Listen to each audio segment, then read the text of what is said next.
The Ottoman push into the Balkans wasn't just a military invasion. It was a campaign to obliterate the spiritual foundation of a civilization.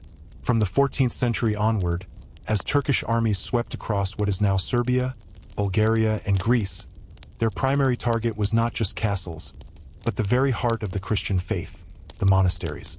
Convents, sanctuaries of contemplation, became battlefields. They were systematically raided, with nuns seized during sieges, dragged from their secluded retreats, or pulled out of urban monasteries that were swiftly converted into mosques. This was not random plunder. The abduction of nuns became a consistent, calculated consequence of conquest, a horrifying policy of cultural erasure hidden beneath the banner of religious supremacy. These captive women were never seen as innocent bystanders. They were branded as ideological threats, living symbols of resistance cloaked in devotion and modesty. The sanctity of their vows and the protection of their veils meant nothing. Ottoman raiders, driven by the spoils system and centuries of imperial expansion, viewed these Christian religious figures not as people, but as high-value trophies. Surviving local records and monastic chronicles paint a grim picture. Church doors smashed open, holy altars desecrated, and cloisters emptied in a deliberate act of violation, far beyond mere looting. Make sure to subscribe to uncover more hidden histories, and let us know in the comments which city you're watching from. Following their capture, the unimaginable transport began. Younger nuns were frequently chained and marched alongside other civilians during brutal, forced population transfers, or simply sold on the open market as war booty. Age offered no refuge. The Ottoman strategy was simple and chilling. To shatter a region's cultural strength, its spiritual guardians had to be removed, shamed, or forcibly assimilated. In areas like Thessaly and Wallachia, entire communities of holy women simply vanished after the Ottoman forces took control. Resistance was met with horrific violence: beatings, public humiliation, or death. Those who survived were swallowed by the empire's relentless slave routes, condemned to a silence where faith and identity were meticulously scrubbed away. For the nun, the real terror began the second the convent's iron door was shattered.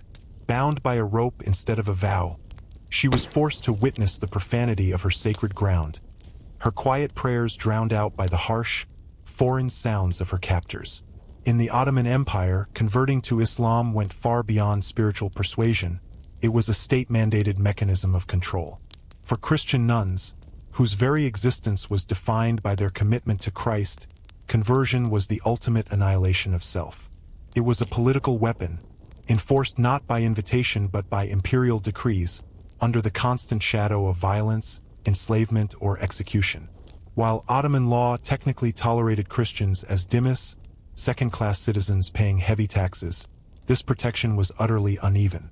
During periods of fresh conquest, especially for these high-profile captives, nuns were specifically targeted.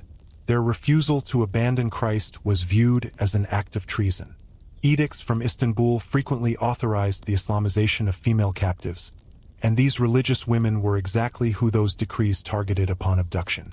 The conversion process offered no real choice or trial. Ottoman officials, whether acting on direct orders or independently, would terrorize the religious captives with pressurized ceremonies. A simple, coerced utterance of the Shahada, the Islamic declaration of faith, was immediately deemed a binding conversion. Refusal meant escalating punishments: flogging, isolation, starvation, or worse. Nuns had their habits ripped away and were given new, alien names. In an extreme display of degradation, forced circumcisions were sometimes performed on women who held on to their faith, even though this practice wasn't religiously required for females, a tactic used purely for domination and dehumanization. While the empire's own records are silent on these atrocities, Christian martyr accounts and local traditions preserved the brutal reality.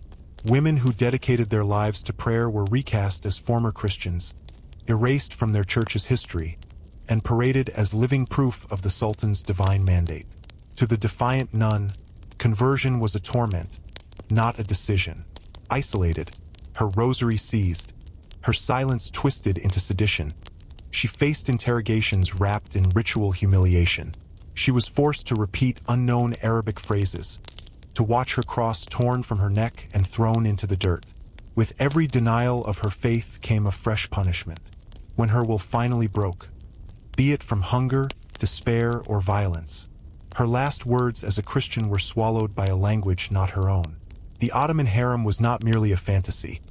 It was a massive, institutionalized system of female imprisonment, a tool of statecraft hidden behind the veil of domestic life. Though often associated with opulent concubines, the reality for abducted nuns was stark.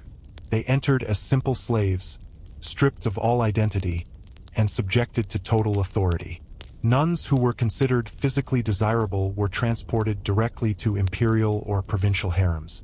This was not a random destiny. The vast Ottoman slave networks fed straight into the administrative infrastructure. Women were classified, evaluated, and distributed based on their age, looks, and heritage. Nuns, especially young women from Greek, Serbian, or Albanian convents, were seen as uniquely desirable, exotic, trainable, and ostensibly pure. Their Christian chastity, once a sacred commitment, tragically inflated their market value within a system designed to commodify purity. Inside the palace walls, the nun's entire spiritual history became a dangerous liability. She was strictly forbidden from praying, speaking of Christ, or resisting the process of assimilation. Her name was replaced, her past eradicated. The women inside lived under a perpetual state of surveillance, managed by eunuchs and elder palace women loyal only to the Sultan's order. Any hint of defiance, a refusal to convert, secret fasting, or possession of a Christian relic, was swiftly and harshly punished. Beyond the imperial walls, many former nuns were funneled into the elite households of wealthy pashas, governors, and powerful merchants. They weren't just servants. They became chattel and concubines. Their sacred identities were deliberately annihilated under the crushing weight of daily subjugation. Imagine a lifetime consecrated to celibacy and God, only to be instantly plunged into the intimate reality of powerful male control. This transition wasn't accidental trauma. It was a calculated act of psychological war, designed to symbolize the complete, brutal dominance of the Ottoman Empire over the entire Christian religious order. For the captive nun now confined within a provincial household or the imperial harem, her imprisonment was not merely physical, it was existential. Her life was defined by absolute obedience enforced in an alien tongue, her body subjected to routine inspection, and her desperate silence tragically misinterpreted as consent. The Ottoman slave markets were not black market operations. They were massive, state-sanctioned centers of human trade, meticulously regulated, heavily taxed, and entirely integrated into the empire's economic backbone. Abducted Christian nuns were processed through this grim infrastructure with terrifying efficiency. In major commercial hubs like Constantinople, Bursa, and Edirne, they stood exposed alongside war captives, debt slaves, and kidnapped children. Their religious status offered zero immunity. In fact, it often dramatically inflated their market value. A virgin nun, instantly recognizable by her demeanor, was considered a highly sought-after, rare commodity, a premium purchase for the empire's elite. The sale followed a ruthless clinical procedure. Upon arrival, captives were stripped, washed, and meticulously examined. Ottoman slave inspectors, known as kathuda, assessed their worth based on age, physical health, beauty, and perceived obedience. Nuns who resisted or maintained a pretense of modesty were immediately beaten or gagged. The entire market system operated on a perverse blend of exposure, humiliation, and relentless profit. Historical slave registries from the 16th and 17th centuries occasionally feature veiled descriptions, such as rum girl, chaste, silent, educated, clear references to former nuns or monastics.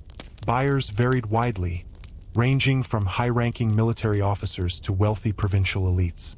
While some women ended up in private estates, others were absorbed into the shadowed quarters of influential households, a transfer that guaranteed no safety. Forced conversion was compulsory. The recitation of the Sharia, the Islamic declaration of faith, was frequently compelled at the moment of sale, erasing the nun's entire religious past with a single, terrified phrase under duress. Ottoman law granted masters virtually absolute authority over female slaves. For the nuns, this meant a life reduced to domestic servitude, concubinage, or both. Defiance was met with immediate, harsh punishment, including whipping, starvation, or being sold to even more brutal owners. The degradation for the nun on the auction block was instant and absolute. Stripped of her veil, her body inspected by strangers, she faced jeering crowds in a language she couldn't understand. The Ottoman system succeeded in transforming sanctity into currency and religious obedience into mere survival. This systematic violence left behind more than individual trauma. It created a chilling legacy of cultural annihilation masked by imperial efficiency. This horror still echoes in the forgotten names and burned ruins of the Balkans. How should we interpret the deliberate targeting of religious women during empire-building campaigns? Comment below. Your insight shapes the memory of this past. And if you found this deep dive into history compelling, don't forget to hit that like button